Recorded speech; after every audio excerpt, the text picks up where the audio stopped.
Lieutenant colonel Shariful হক ডালিমের আমি major ডালিম বলছি বইয়ের এই পর্বে। বিপ্লবের শেষ পর্যায়ে সব প্রস্তুতি শেষ করে 15ই আগস্ট সুবহে সাদেকে আল্লাহ তাআলার নাম করেই বিপ্লব শুরু করা হলো। শেখ মুজিব ও তার দোসরদের জন্য সেদিন বাংলাদেশের জনগণ ইন্না লিল্লাহি ওয়া ইন্না ইলাইহি রাজিউন পড়তেও ভুলে গিয়েছিলেন। জনগণ জাতীয় বেঈমানদের খুঁজে বের করে ধরিয়ে দিতে থাকে আইন শৃঙ্খলা বাহিনীর পলায়নকারী কর্তৃপক্ষের কাছে। বৈপ্লবিক অভ্যুত্থান ও বিপ্লবোত্তর পরিস্থিতি। 12 আগস্ট মিটিংয়ের পর শুরু হয় ঘড়ির কাঁটার সময় গণনার পালা। 14ই আগস্ট রাত ঢাকা ব্রিগেডের নাইট প্যারেড। এই অজুহাতে বিপ্লবের শেষ পর্যায়ে সব প্রস্তুতি শেষ করে 15ই আগস্ট সুবহে সাদেকে আল্লাহ তাআলার নাম করেই বিপ্লব শুরু করা হলো। পূর্ব নির্ধারিত টার্গেটগুলোর ওপর অভিযান চালানো হলো। অতি সহজেই স্ট্র্যাটেজিক পজিশনগুলো নিয়ন্ত্রণে নিয়ে আসা হলো। শেখ মুজিব, শেখ মনি ও সেরনিয়াবাতের বাড়ি থেকে বাধা এলো। প্রথম গোলাগুলির শুরু করা হলো বাড়িগুলো থেকেই। গুলিতে 3 জন বিপ্লবী শহীদ হলেন। অবস্থার পরিপ্রেক্ষিতে কমান্ডাররা নির্দেশ দিতে বাধ্য হলেন পাল্টা আক্রমণ চালানোর। সংঘর্ষে নিহত হলেন শেখ মুজিব ও তার পরিবারের কয়েকজন সদস্য। শেখ মনি ও সেরনিয়াবাতের বাড়িতে অবস্থানরত অস্ত্রধারীদের কয়েকজন মারা গেলেন। অল্প সময়ের মধ্যে সব টার্গেটগুলোই নিউট্রালাইজড করা হলো। রেডিও বাংলাদেশের মাধ্যমে দেশবাসীকে জানানো হলো শেখ মুজিবের সরকারের পতনের কথা। একই সাথে ঘোষণা করা হলো খন্দকার মোশতাক আহমেদ অস্থায়ী রাষ্ট্রপতি হিসেবে রাষ্ট্র পরিচালনার দায়ভার গ্রহণ করেছেন। মার্শাল ল জারি করা হলো দেশের বৃহত্তর স্বার্থে। জনগণের কাছে আবেদন জানানো হলো বিপ্লবের সমর্থনে আইন শৃঙ্খলা পরিস্থিতি এবং নাগরিক জীবনের নিরাপত্তা রক্ষার কাজে সেনাবাহিনীকে সাহায্য করার জন্য। স্বৈরাচারী মুজিব সরকারের পতন ঘটেছে জানতে পেরে সমগ্র জাতি সেদিন স্বতঃস্ফূর্তভাবে বিপ্লবকে অভিনন্দন জানিয়েছিল। আনন্দের আতিশয্যে ঢাকার রাস্তায় লোকের ঢল নেমেছিল। জনগণ সারা দেশ জুড়ে আনন্দে আত্মহারা হয়ে পড়েছিল স্বৈরাশাসনের নাগপাশ থেকে মুক্তি পেয়ে। মসজিদে মসজিদে লোকজন সেদিন বাংলাদেশ সেনাবাহিনীর দেশপ্রেমিক সদস্যদের জন্য বিশেষ দোয়া ও মিলাদের আয়োজন করেছিল। মিষ্টি বিতরণের ধুম পড়ে গিয়েছিল মহল্লায় মহল্লায়। শেখ মুজিব ও তার দোসরদের জন্য সেদিন বাংলাদেশের জনগণ ইন্না লিল্লাহি ওয়া ইন্না ইলাইহি রাজিউন পড়তেও ভুলে গিয়েছিলেন। সবারই একই কথা, দেশ জালিমের হাত থেকে বেঁচে গেছে। আমরা জানতাম বাকশালী শাসনে জনগণ অতিষ্ঠ, কিন্তু আওয়ামী বাকশালী গোষ্ঠী যে এতটা ধিক্কৃত হয়ে উঠেছিল জনগণের কাছে সেটা উপলব্ধি করতে পেরেছিলাম বৈপ্লবিক পরিবর্তনের পর জনগণের অভূতপূর্ব ও স্বতঃস্ফূর্ত সমর্থনের বহিঃপ্রকাশে।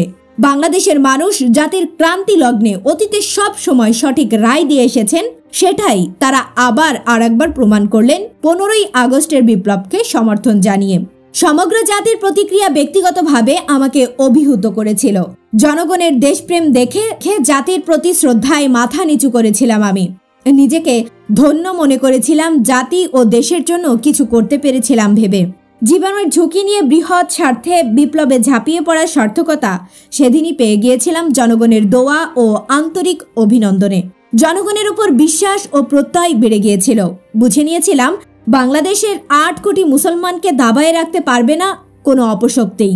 সব চক্রান্তের বুজ্জ ভেদ করে আত্মমর্যাদাশীল জাতি হিসাবে বিশ্বের বুকে নিজেদের স্থান করে নেবে একদিন বাংলাদেশের সচেতন সংগ্রামী জনতা।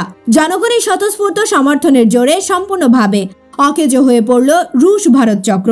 গণবিচ্ছিন্ন দেশ বিরোধী বিশ্বাসঘাতকরা সেদিন প্রাণের ভয়ে লেজ গুটিয়ে আত্মরক্ষার জন্য গর্তে গিয়ে ঢুকে পড়েছিল, কিন্তু সেদিনও রেহাই পায়নি তারা। জনগণ জাতীয় বেঈমানদের খুঁজে বের করে ধরিয়ে দিতে থাকে আইন শৃঙ্খলা বাহিনীর পলায়নকারী কর্তৃপক্ষের কাছে। এ অবস্থায় বাকশালী চক্রের যে সমস্ত নেতারা যান বাঁচাবার চেষ্টায় গা ঢাকা দিয়েছিলেন, তাদের অনেকেই জনগণের কাছ থেকে কোনো সাহায্য সহযোগিতা না পেয়ে উপায়হীন হয়ে স্বেচ্ছায় সরকারের কাছে আত্মসমর্পণ করেছিলেন। জনাব তোফায়েল আহমদ এবং জনাব আব্দুর রাজ্জাক তাদের মধ্যে অন্যতম। জনাব কাদের সিদ্দিকী টাঙ্গাইল থেকে একটি টেলিগ্রামে করে তাতে জানায় সে রাষ্ট্রপতির কাছে আত্মসমর্পণ করতে চায়। এ টেলিগ্রামে কোনো জবাব না পেয়ে প্রাণের ভয়ে ভারতে গিয়ে আশ্রয় গ্রহণ করে এবং পরে ভারতীয় গোয়েন্দা সংস্থা ও সরকারের হাতে ক্রিয়ানক হয়ে দেশ বিরোধী কর্মকাণ্ডে লিপ্ত হয়। ভারতীয় সীমান্ত বাহিনীর সহযোগিতায় তার দ্বারা পরিচালিত এক সশস্ত্র হামলার মোকাবেলা করতে গিয়ে বাংলাদেশ সেনাবাহিনীর এক তরুণ অফিসার ও 4 জন সৈনিক শহীদ হয়েছিলেন। এ ঘটনার পরিপ্রেক্ষিতে জিয়া সরকার দেশদ্রোহিতার অভিযোগে তার বিচার করে। বিচারে আদালতে তাকে দোষী সাব্যস্ত করে দীর্ঘমেয়াদী সাজা প্রদান করে। তখন থেকেই রাজনৈতিক আশ্রয় গ্রহণ করে ভারতে দীর্ঘ সময় অবস্থান করে হালে বাংলাদেশে ফিরে এসে রাজনীতিতে আবার পুনর্বাসিত হয়েছে সেই কাদের সিদ্দিকী। কাদের সহযোগিতায় রাষ্ট্রদ্রোহী কাদের সিদ্দিকী আবার বাংলার মাটিতে প্রকাশ্যে রাজনীতি করার সুযোগ পেল। এই রহস্যের উদ্ঘাটনও ঘটবে একদিন এই বাংলাদেশের মাটিতেই। ফিরে যাওয়া যাক 15ই আগস্টে। অপারেশন শেষ। রেডিওতে সরকার পতন ও শেখ মুজিবের নিহত হবার খবর ঘোষিত হয়েছে। আমি কিছু জরুরি কাজে ব্যস্ত ছিলাম। হঠাৎ ক্যাপ্টেন শাহরিয়ার এসে জানালো রক্ষী বাহিনী 3টি ট্রাক ও একটি জিপ টিএসসির দিক থেকে আমাদের দিকে এগিয়ে আসছে। বুঝতে পারলাম এরা রক্ষী বাহিনীর টহলদার ইউনিট। শেখ মুজিবের বিশ্ববিদ্যালয়ের আগমন উপলক্ষে টহল দিয়ে বেড়াচ্ছে। ইতিমধ্যেই শেখ মুজিবের মৃত্যু সংবাদ যদি শুনে থাকে তবে তাদের প্রতিক্রিয়া বিরূপ হওয়া স্বাভাবিক। সেক্ষেত্রে সংঘর্ষ অনিবার্য। আর যদি না শুনে থাকে তবে তাদের খবরটা জানিয়ে তাদের সমর্থন আদায় করার চেষ্টা করতে হবে। কয়েক মুহূর্ত চিন্তা করে শাহরিয়ারকে বললাম, আমি ওদের মনোভাব ও প্রতিক্রিয়া বোঝাবার জন্য যাচ্ছি। ওদের সমর্থন না পেলে উপযুক্ত ব্যবস্থা নেবার জন্য তুমি তৈরি থেকো। জিপ চালিয়ে একাই বেরিয়ে এলাম গেট দিয়ে। পিজি হাসপাতালের সামনে পৌঁছাতেই দেখলাম কনভয়টি পাবলিক লাইব্রেরির সামনে এসে থেমেছে। আমি জিপ থেকে নেমে এগিয়ে গিয়ে দেখলাম জিপে বসে আছে রক্ষী বাহিনীর একজন লিডার আমাকে দেখে গাড়ি থেকে নেমে স্যালুট করে দাঁড়ালো। তোমরা এখানে কি করছো? প্রশ্ন করলাম। আমরা টহল দিচ্ছিলাম বিশ্ববিদ্যালয় এলাকায়। গোলাগুলির শব্দ শুনে এদিকে এসেছি, জবাব দিল লিডার। বুঝলাম ওরা বিপ্লব ও মুজিবের মৃত্যুর খবরটা এখনো শোনেনি। লিডার জিজ্ঞাসা করলো, ব্যাপার কি স্যার? বললাম, শেখ মুজিব সরকারের পতন ঘটিয়েছে বাংলাদেশ সেনাবাহিনী। শেখ মুজিব মারা গেছেন বৈপ্লবিক অভ্যুত্থানে। এ পরিস্থিতিতে তোমাদের সিদ্ধান্ত নিতে হবে, তোমরা এই পরিবর্তনের পক্ষে না বিপক্ষে। অল্পক্ষণ চিন্তা করে লিডার বলল, আমরা পরিবর্তনের সপক্ষে। আমি হাফ ছেড়ে বাঁচলাম। ট্রুপসদের গাড়ি থেকে নামিয়ে তাদের সমস্ত ঘটনা খুলে বলে তাদের মতামত জানতে চাইলে সবাই এক বাক্যে পরিবর্তনকে সমর্থন জানালো। এরপর সবাইকে সাথে নিয়ে নারায়ে তাকবীর, আল্লাহু আকবার, বাংলাদেশ জিন্দাবাদ, সিপাই সিপাই, ভাই ভাই প্রভৃতি স্লোগান দিতে দিতে রেডিওতে ফিরে এলাম। রক্ষী বাহিনীর সদস্যদের তাৎক্ষণিক প্রতিক্রিয়া থেকে বুঝেছিলাম ওদের সম্পর্কে আমাদের মূল্যায়ন ছিল নির্ভুল। অল্প কিছুদিনের মধ্যেই কর্নেল অবসরপ্রাপ্ত তাহের, কর্নেল অবসরপ্রাপ্ত আকবর হোসেন, মেজর অবসরপ্রাপ্ত শাহজাহান ওমর, মেজর অবসরপ্রাপ্ত জিয়াউদ্দিন, মেজর অবসরপ্রাপ্ত রহমতুল্লাহ, ক্যাপ্টেন অবসরপ্রাপ্ত মাজেদ এবং XPMA ক্যাডেট মোস্তাক ও শারাফত এসে হাজির হলো রেডিও বাংলাদেশে। ঘোষণা শুনেই এসেছে তারা বিপ্লবের প্রতি তাদের সমর্থন ও অভিনন্দন জানাতে। খবর এলো পরিকল্পনা অনুযায়ী মেজর আমিন আহমদ চৌধুরী ইতিমধ্যেই সাভারে রক্ষী বাহিনীর ক্যাম্পকে নিরস্ত্র করে তাদের সমর্থন আদায় করতে সক্ষম হয়েছেন। লেফটেন্যান্ট কর্নেল রশিদ চলে গেছেন জনাব খন্দকার মোশতাক আহমেদকে নিয়ে আসার জন্য। আর আমি গেলাম মেজর জেনারেল জিয়াউর রহমান ও বাহিনী প্রধানদের নিয়ে আসতে। ঘটনাগুলো ঘটছিল অতি তড়িৎ গতিতে। ঢাকা সেনানিবাস তখন সম্পূর্ণভাবে আমাদের নিয়ন্ত্রণে। খুশির জোয়ার বয়ে যাচ্ছে সারা ক্যান্টনমেন্টে। অতি প্রত্যুষে বিপ্লবের খবর পেয়ে general Shafiullah brigade commander Safayet জামিলকে ফোনে নির্দেশ দিয়েছিলেন বিপ্লবকে প্রতিহত করার জন্য। কিন্তু ব্রিগেড কমান্ডার সাফায়েত জামিলের পক্ষে তখন কিছুই করা সম্ভব ছিল না। তিনি ব্রিগেড কমান্ডার ছিলেন বটে, কিন্তু তার অধীনস্থ রেজিমেন্ট ও ব্যাটালিয়নগুলো সবাই তখন সেনা পরিষদের নিয়ন্ত্রণে, বৈপ্লবিক অভ্যুত্থানের স্বপক্ষে। সাফায়েত জামিলের কাছ থেকে নিরাশ হয়ে general Shafiullah brigadier Khaled Mosharraf chief of general স্টাফকে অনুরোধ জানান কিছু করার জন্য।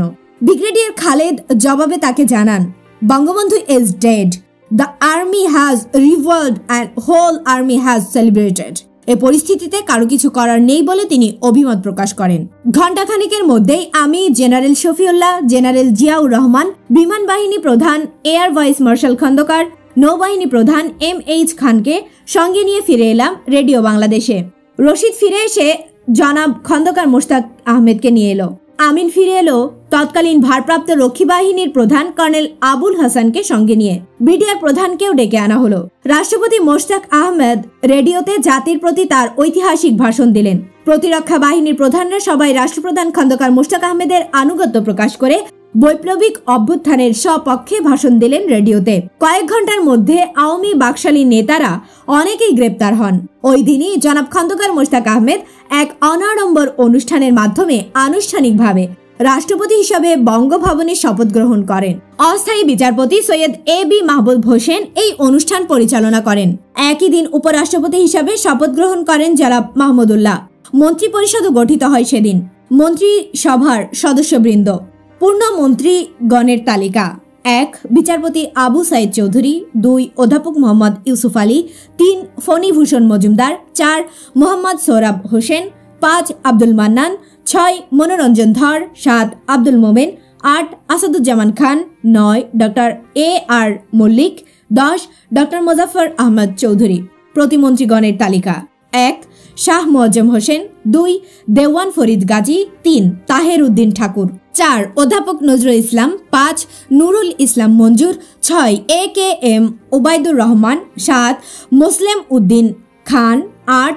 রিয়াজ উদ্দিন আহমদ, 9. ক্ষিতীশ চন্দ্র মণ্ডল, 10. সৈয়দ আলতাফ হোসেন, 11. মমিন উদ্দিন আহমদ। খন্দকার মোশতাক সম্পর্কে আমাদের মূল্যায়ন সঠিক প্রমাণিত হয়েছিল পরবর্তীকালে। বাকশাল সরকারের 18 জন মন্ত্রীর 10 জন এবং 9 জন প্রতিমন্ত্রীর 8 জনই মোশতাক সরকারে যোগদান করেছিলেন 15ই আগস্ট বৈপ্লবিক অভ্যুত্থানকে সমর্থন জানিয়ে। পাকিস্তান অভ্যুত্থানের প্রথম দিনই খন্দকার মোশতাক সরকারকে স্বীকৃতি দেয়নি। যে সৌদি আরব মুজিব সরকারকে দীর্ঘ 4.5 বছর স্বীকৃতি দেয়া থেকে বিরত ছিল, সেই সৌদি আরবও অভ্যুত্থানের দ্বিতীয় দিনে মোশতাক সরকারকে স্বীকৃতি দান করে। গণচীন শুধু মোশতাক সরকারকে স্বীকৃতিই দান করেনি, পিকিং বেতার ও ভয়েস অফ আমেরিকা অভ্যুত্থানের সমর্থনে একই সাথে হুঁশিয়ারি বাণী প্রচার করে। বাংলাদেশের রাজনৈতিক পট পরিবর্তন একটি অন্তরীণ ব্যাপার। সে দেশের অন্তরীণ ব্যাপার বিদেশি কোনো প্রকার হস্তক্ষেপ মার্কিন যুক্তরাষ্ট্র ও গণচীন সহ্য করবে না। এ ধরনের হস্তক্ষেপে আঞ্চলিক স্থিতিশীলতা বিঘ্নিত হতে পারে। বিধায় গণচীন ও মার্কিন যুক্তরাষ্ট্র এ ধরনের হস্তক্ষেপে নিশ্চুপ থাকবে না। আঞ্চলিক স্থিতিশীলতা বজিয়ে রাখার জন্য প্রয়োজনীয় সব পদক্ষেপই তারা গ্রহণ করবে। শুধু হুঁশিয়ারি নয়, গণচীনের সেনাবাহিনীকে ভারতের যে কোনো আগ্রাসী হামলার মোকাবেলায় সীমান্ত অবস্থান জোরদার করে তোলার হুকুম দিয়েছিল গণচীনের সরকার। মার্কিন যুক্তরাষ্ট্র ও গণচীনের হুঁশিয়ারি এবং দেশের জনগণের স্বতঃস্ফূর্ত সমর্থনের পরিপ্রেক্ষিতে ভারতীয় সরকার 17ই আগস্ট বাংলাদেশে আগ্রাসী সামরিক অভিযান চালাবার সিদ্ধান্ত গ্রহণ করেও সেই সিদ্ধান্ত বাস্তবায়ন করা থেকে বিরত থাকতে বাধ্য হয়। শুধু তাই নয়, অভ্যুত্থানের 12 দিনের মাথায় জাপান, ইরান, সোভিয়েত ইউনিয়ন এবং আরও 39টা দেশের সাথে ভারতও মোশতাক সরকারকে স্বীকৃতি প্রদান করে। বইটির ধারাবাহিক অডিও বুক শুনতে চ্যানেলটি সাবস্ক্রাইব করে সাথে থাকুন। ভালো থাকবেন।